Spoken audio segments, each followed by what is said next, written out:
Today, we're going to talk about how to get away with murder, or rather, how the villain in your mystery novel will try to do exactly that. We're talking about his cover-up, that is, all the strategies he'll use to avoid going down for the crime. We'll discuss 4 cover-up tactics your villain can use, we'll talk about how those tactics can enlarge your overall story, and we'll talk about what happens when one of his cover-up tactics goes haywire. Hey everybody, I'm Jane Kalmus, and if there's one thing I've learned while studying mysteries, it's that every action your villain takes as part of his cover-up provides you, the writer, with 2 opportunities. First, his actions can twist the plot a little bit tighter, adding confusion and creating setups that you can pay off later in the novel. Second, each action he takes as part of his cover-up gives you the opportunity to plant the seeds of his destruction. Every single thing he does to get away with the crime is going to have him going to a new location where he may drop a pertinent clue, telling a new lie which may unravel, or perhaps committing a new murder for which he may finally go down. So today we're going to talk about some of the most common actions your villain will take during his cover-up. First, there is silencing witnesses. Anytime someone catches on to your murderer's secret, you've put him in a dangerous situation he's going to have to resolve. This troublesome witness could be an accomplice who was in on the crime all along, or it could be someone who saw the murder by happenstance, or it could even be someone who just got a little too curious and is making the villain nervous. In The Talented Mr. Ripley, Tom Ripley murders his friend Dickie in an unpremeditated moment of rage. After that, he'll spend the rest of the movie scrambling to create an effective cover-up, which includes checking into a hotel under Dickie's name to create the impression that Dickie is still alive. But every time someone catches on to his deception and begins asking questions, in fact, the only thing that looks like Dickie is you. Bad things happen. But killing witnesses isn't the only way to keep them quiet.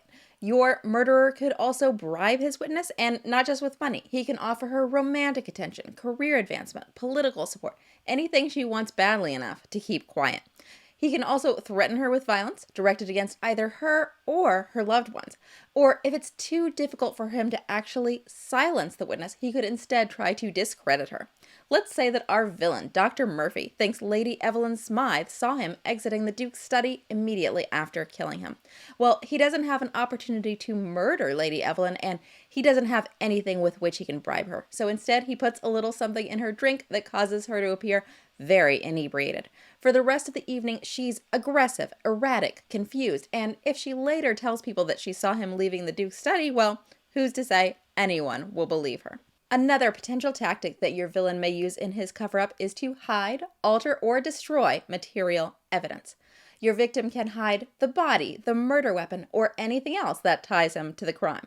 This can be a particularly fun little element of plot when the evidence is hard for him to get to. Maybe it's in an inaccessible location like the victim's bedroom safe, or maybe it's being held by someone who doesn't want to hand it over, like a thief who is hoping to make some money off of it. In an episode of Monk called Mr. Monk Meets His Dad, our villain, the owner of a trucking company, kills his business partner on the spur of the moment and must construct a cover-up that will get rid of the biggest piece of evidence against him, the GPS device in the truck he drove to his partner's home. The GPS device erases data that is 1,000 miles old, so if he can quickly put 1,000 miles on the truck, he'll be in the clear. He sends one of his drivers off on a lengthy trip to put miles on that truck, but that driver just happens to be the father of Adrian Monk, expert detective.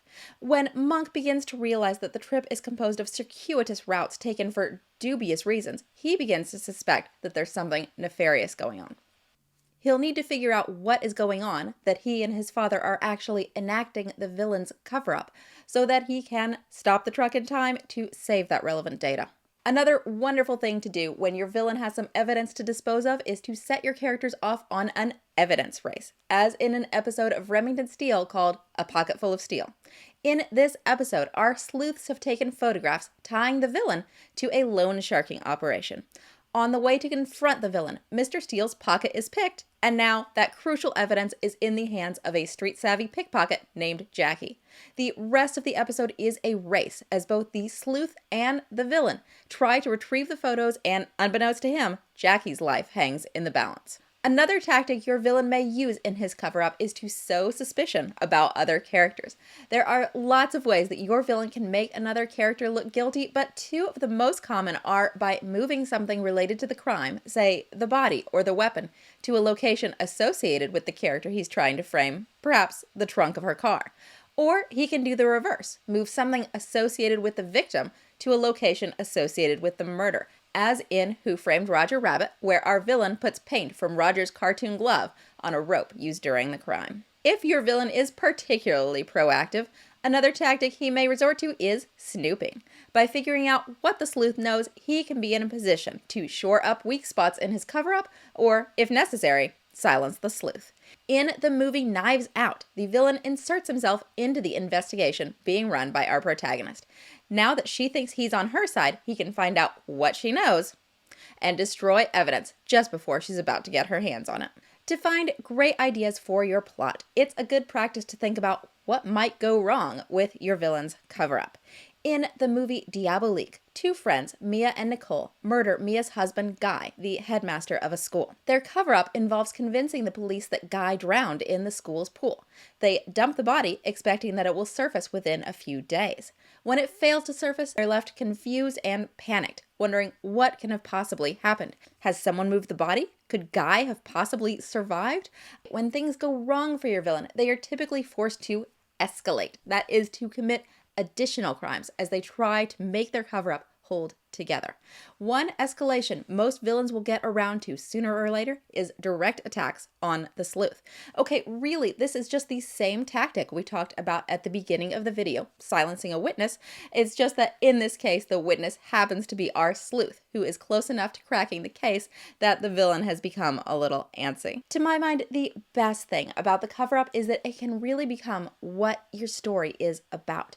In our example from The Talented Mr. Ripley, the cover-up began with Tom Ripley assuming Dickie's identity, and that's what his story really becomes about. What it is like to slip into the shoes of someone you've cared about, admired, but also envied.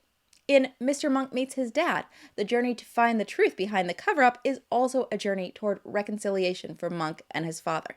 So as you're putting together the major pieces of your cover-up, it's a good idea to pause and ask yourself, what would the story look like if it were about this? There's one more great way to cover up a murder, and that's by creating a strong narrative around the crime that prevents it from looking like murder and thus prevents the villain from ever being suspected in the first place. That's exactly what I dug into in this video, where we talk about how to create the right method of murder for your mystery and how to create the villain's narrative. So that might be a great thing to check out next.